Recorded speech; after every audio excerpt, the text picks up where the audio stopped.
میرے نبی پاک علیہ السلام نے فرمایا قبر میں رہنے والا مردہ اس طرح ہوتا ہے جس طرح دریا میں ڈوبنے والا کشتی اور سہارے کا انتظار کرتا ہے، قبر میں لیٹا ہوا دعاؤں کا انتظار کرتا ہے۔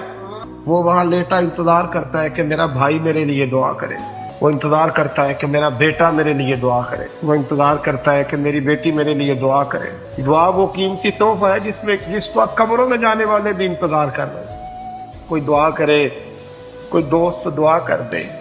اگر کسی کے بچے لیٹے ہیں تو وہ ماں باپ کی دعاؤں کے منتظر ہیں، دوست لیٹے ہیں تو دوستوں کی دعاؤں کے منتظر ہیں۔ اور میرے نبی کریم علیہ السلام نے فرمایا جب تم دعا کرتے ہو اس طرح دریا میں ڈوبنے والے کے ہاتھ سہارا آئے تو اسے خوشی ہوتی ہے، قبر والے کے پاس دعا پہنچتی ہے تو اسے خوشی ہوتی، ان کے لیے دعائیں کریں۔ میرے نبی پاک علیہ السلام نے فرمایا میری امت قبروں میں گناہگار جائے گی، نکلے گی تو نیکوکار